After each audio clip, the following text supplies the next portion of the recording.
What's up everybody, Matt Maran here for another weekly update. So lots of news to go over this week, and the first thing here is some very interesting news that came out about the Mustang here for the 2021 model year, and this is news that hopefully will be official sometime soon here, or at least we should at least have some type of official stuff hopefully soon.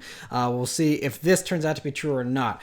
But, so the big news here this week is there's an image posted by Jay Gillis on Mustang 6G, the forum, showing the 2021 Mustang VIN decoder. And so this is something that's posted every year and shows you how to decode a VIN as far as the make and model of your vehicle and stuff. And so, as you can see from the sheet here, it shows several different models, and the Mach 1 is clearly listed there. And so it's kind of interesting. We knew that the Bullet was going away, so as you can see, there's no Bullet listed there.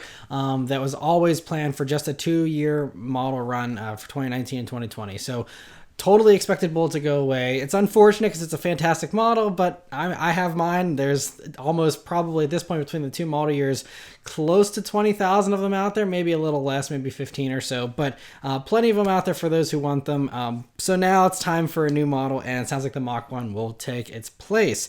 And so the engine listings here prove it's going to be a 5-liter. So there was some reports a long time ago saying you could potentially use a non-supercharged version of the 5.2 cross-plane crank that the GT500 gets. That doesn't seem to be the case. Looks like it's going to be the 5.0. There are some reports it could even just be the Bullet just with a different appearance pack on it. Then there's all kinds of rumors that vary from various degrees saying it could have a little bit more power than the Bullet. And so some of these things that were discussed on the Mustang 6G forum, one person did point out that the O engine code is the same as the Bullet engine code. So that suggests that it could potentially have the same exact engine as the Bullet, which I wouldn't be super shocked to see, considering it is a nice 20 horsepower bump over a regular GT. And if the GT stays at its same 460 horsepower, the Mach 1 still would be a nice upgrade. But then Sigma 6 on Mustang 6G added some interesting stuff, and I'm not sure his credibility or anything, so take all of this with plenty of salt. But he's suggesting that this Mach 1 that's coming is going to be more of a GT350 aero package, he says. And this kind of makes sense because there were some spy shots, which I'll link below from Mustang 6G not too long ago posted, of a Bullet mule. It was just an old Bullet prototype that they're using as a test mule. But it had 2018, the new headlights on it, but it had a GT350 inspired front bumper. And that combination currently you can't get. Even the GT500 has the old headlights. So that could be what he's talking about here for this Mach 1. And he says that the engine's going to still be naturally aspirated and have slightly more power than the GT350.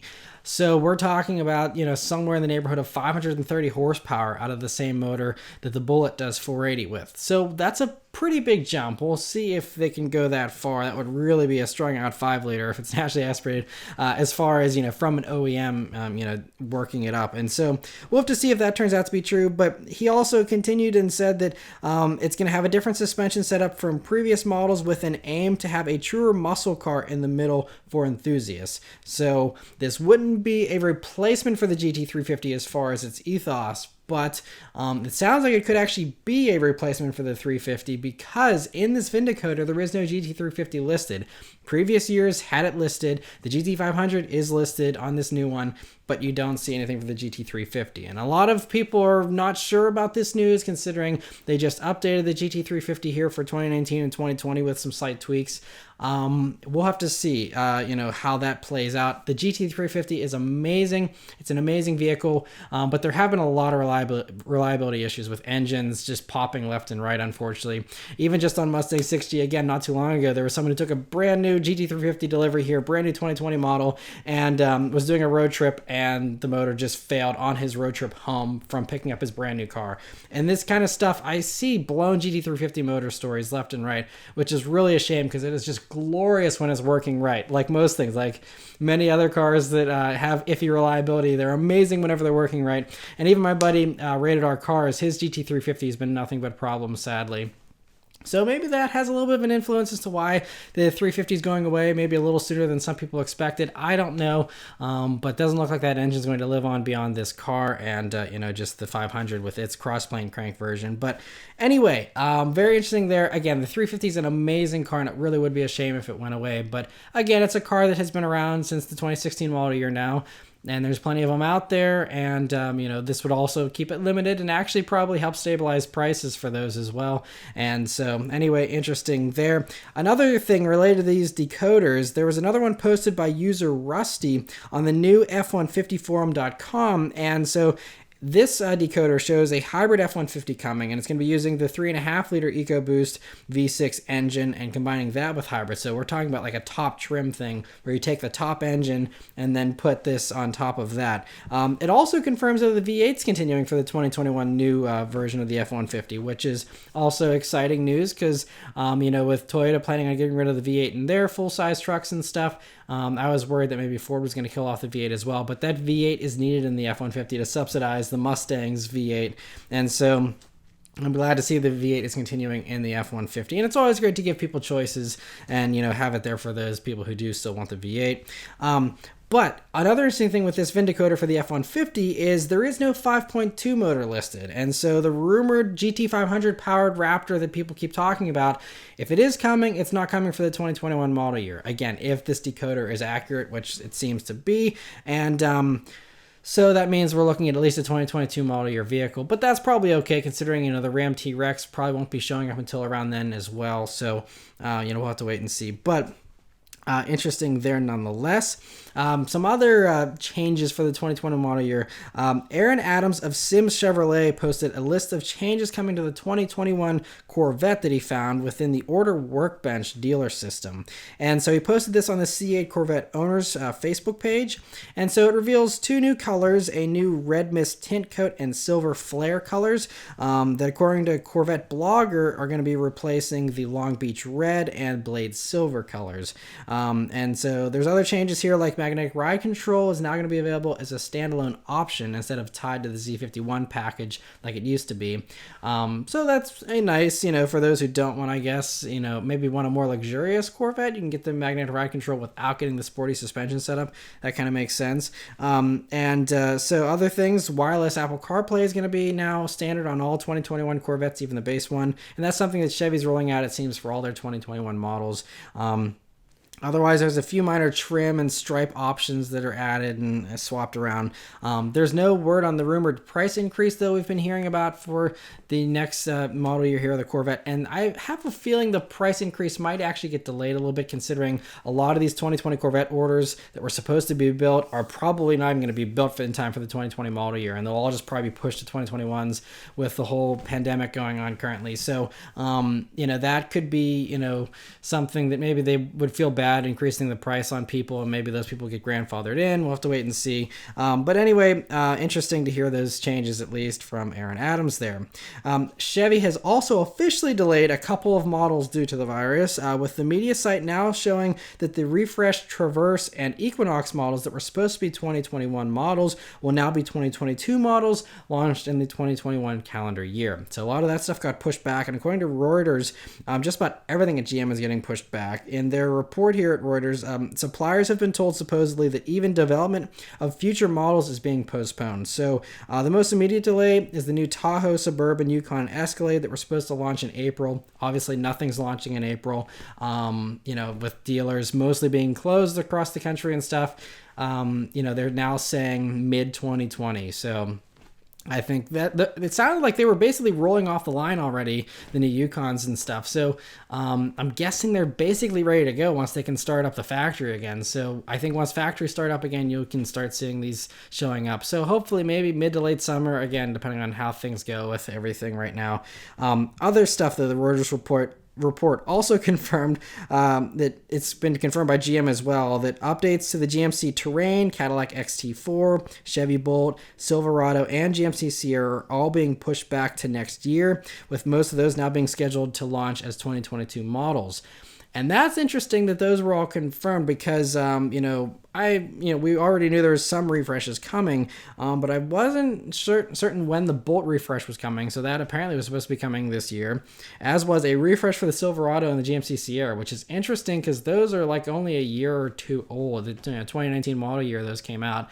So maybe they're doing an emergency refresh on those. I mean, they're selling better now, but I think the interior is still the big letdown, so maybe they'll improve that. We'll have to wait and see, but anyway, so you'll be waiting a while to see those anyway, because that's all getting delayed. Detroit News also added, and this is what's going to be upsetting for most of you enthusiasts, is that work on the Camaro has been suspended. I didn't know there was any new work on it really, but apparently that is being suspended, as is a future version of the Corvette that they were working on. So that'll be either the Z06 version or the E-Ray. Both have been spied running around. The Z06, of course, running probably the flat plane crank motor, and then the E-Ray being the all-wheel drive plug-in hybrid Corvette that still uses the standard Corvette's engine. So both of those, I don't know which one was going to come first, but it sounds like whatever was coming wasn't going to be coming this calendar year anyway, but it's now going to be pushed back till later in 2021 sometime. But GM did tell their suppliers, though, that the new EVs will continue development. So the timeline for that new Hummer, the Cadillac Lyriq, the Bolt crossover, all that they said shouldn't change. Again, we'll have to see how long this drags on for. But as of right now, it looks like that stuff's all going to be on track. Ford also put out a little social post this week saying that they're still doing development of the Mustang Mach E from the engineers' homes. And so they're working on that. So hopefully that'll be out in time for everyone to still take their deliveries here this fall of those. Another cancellation due to the current events going on with this whole pandemic is that the 2020 Detroit Auto Show has been canceled. And so this is going to be the first one in June, and it was going to be a really big deal. And instead of just being postponed till a little bit later like New York did with the New York Auto Show, that's supposed to happen in the end of August now. Detroit didn't even try and reschedule. They're just like, we'll just do it again in June of 2021 instead. And so that's what they're planning, is just postponing it a year and having the big rollout then. So it became apparent to them, they said, whenever the Cobo Center, which now has a new name, that's going to be turned into a field hospital to help with, of course, all the people that need it. And so totally understandable, but yeah, basically no auto shows here this year. Maybe if we're lucky. I think Paris, their motor show also got canceled, which wasn't even supposed to happen until the fall. That's canceled. At least the LA auto show's in November, so that's far enough away. Hopefully that one will be able to continue, but basically that would be the only auto show this year outside of Chicago. And so, yeah, crazy stuff there. For some lighter news here this week, not all bad news, Hyundai had a little bit of fun for April Fool's Day this year. And so this week they posted end renders for the Palisade, Nexo, and Prophecy concept.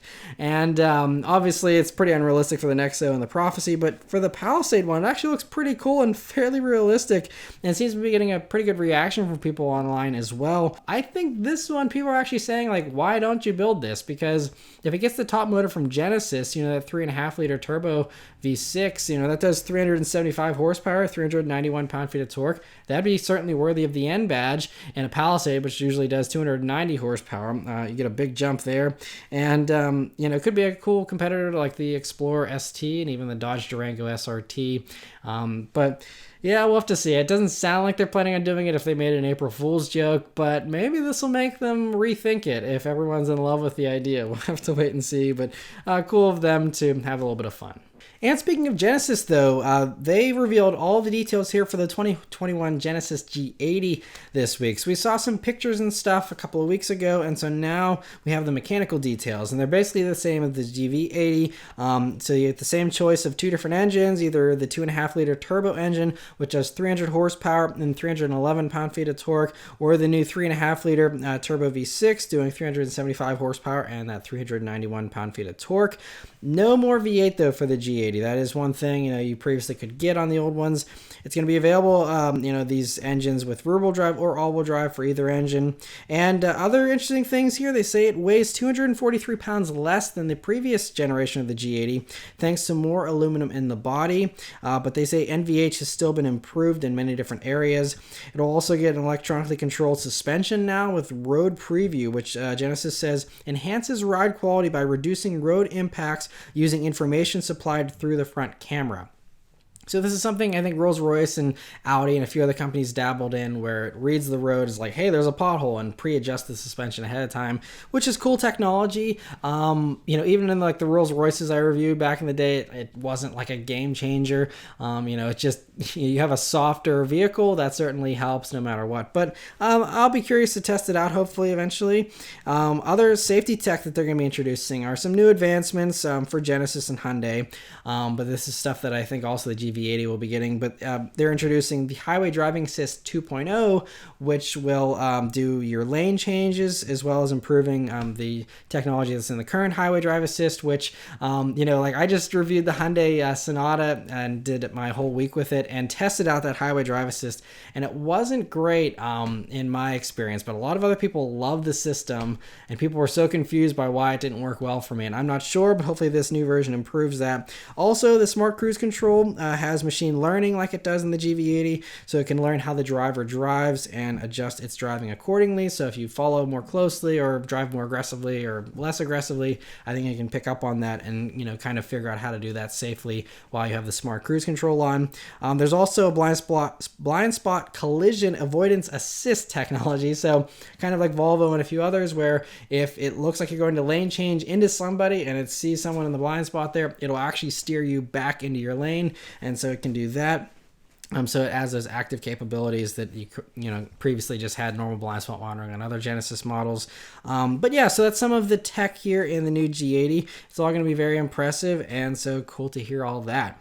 And some other sports sedan news. All Car News this week got some new spy pictures of the 2021 Acura TLX Type-S. And I want to include the link in the description below so you can see those pictures. That was exclusive to them, so I didn't want to share those here, but you can go check that out if you're curious.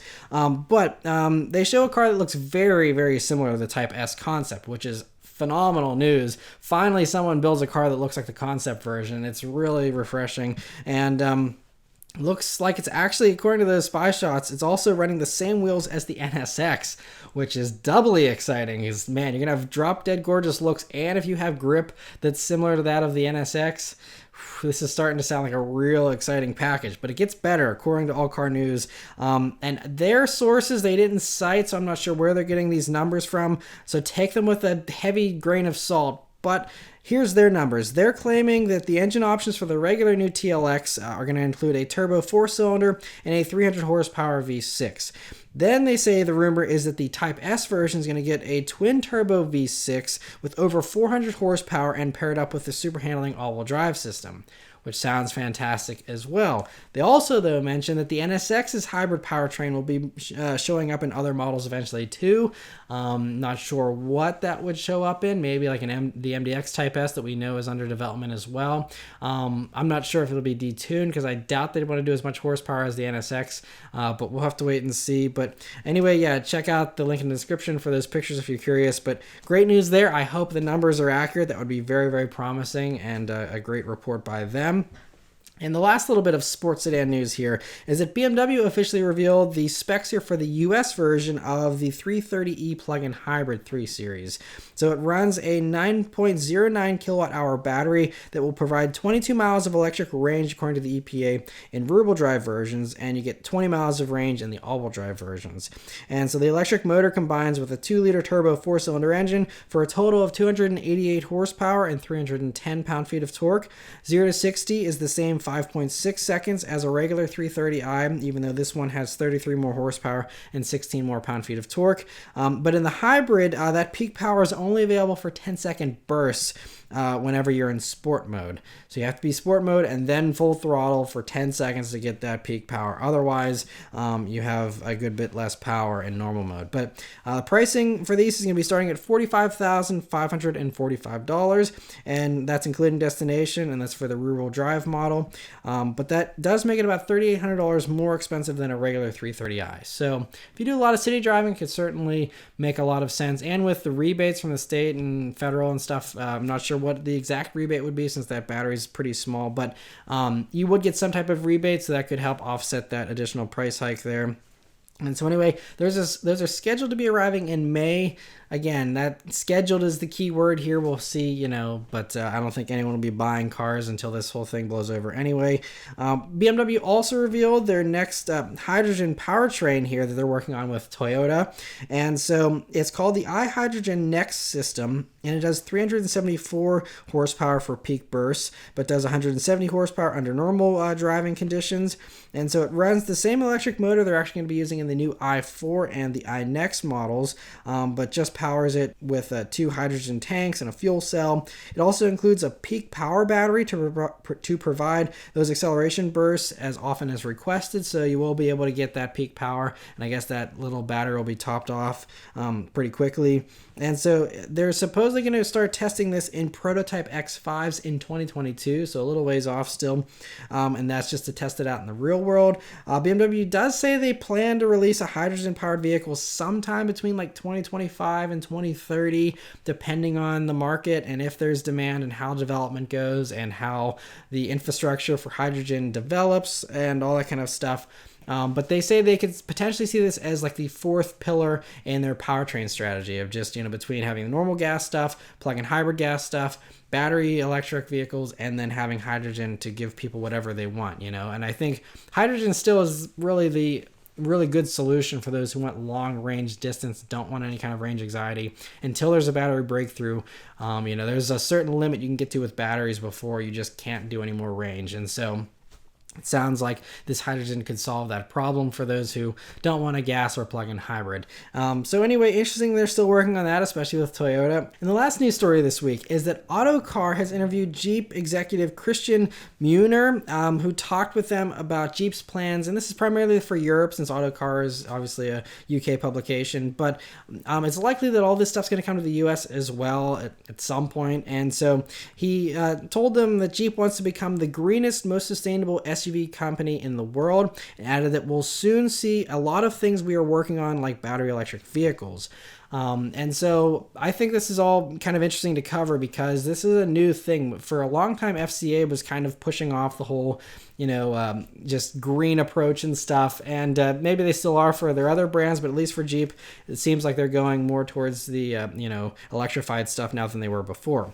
So, he said for their future EVs, they think that the off-road and the camping crowd's going to love them, especially because they're going to have instant torque to an individual wheel as needed for really, improved off-road handling and performance. And then he also said that the camping crowd's going to love them because you can have plenty of electricity to power all your camping gear, all that kind of stuff. And so that's a very cool, thing. And that's something that's been marketed by other EVs and stuff in the past as well. And I think it certainly makes sense, though. In Europe, though, he says that the 3 models they're focused on electrifying are the Renegade, Compass, and Wrangler. And all 3 were already shown at the CES show in January with the new 4xe plug-in hybrid powertrain that they debuted there. And he said those models are now going through cold weather testing in Sweden, and those are models we're going to be getting here in the States as well. And he says that plug-in hybrids have a very strong role to play for us because it gives a lot of advantages, like a 31-mile range, which is on the Euro test cycle, so that's going to probably be lower for us, but also, he says 0 emissions, no range anxiety, and I really agree with him. I think plug-in hybrid is going to be the most sensible way to go forward, and maximizes, the benefits of the EV for those who do short trips and still gives you all the range you want. But he also added that it's going to improve performance too, with him claiming that a fully electric or plug-in hybrid Wrangler would be able to do 0 to 60 in 6 seconds potentially, which is much quicker than I think like the 7.5 or 8 seconds they do currently. He's also convinced that here in the US, people are going to switch to electrification faster than everyone's predicting. And he says we'll be seeing a lot of electrified products here in the next few years from Jeep. We also know the mild hybrid stuff's coming with the e-torque system that we have in the Ram and in the Wrangler already. That'll be spread across everything in FCA most likely. And so that's mild hybrid, but the plug-in hybrid stuff will be coming shortly behind it. And I think like for that Renegade plug-in hybrid, I think they said something like 240 horsepower is what those things will be doing. So they'll be quick too. So you're not talking about something slow. They basically take the standard Renegade and just have that power the front motors with its normal gas engine, and then just put an electric motor on the back. So it's only improving the performance performance on these, not hurting it. And you get the electric range as well. It sounds like a great combo, and I'm excited to see the fruits of this labor hopefully here sometime this year or next year. We'll have to wait and see. But yes, that's it for all the news this week, guys. Let me know your thoughts on all this in the comments below. Thank you guys very much for watching. Please continue to stay safe and healthy, and I'll see you guys on the next one. Take care.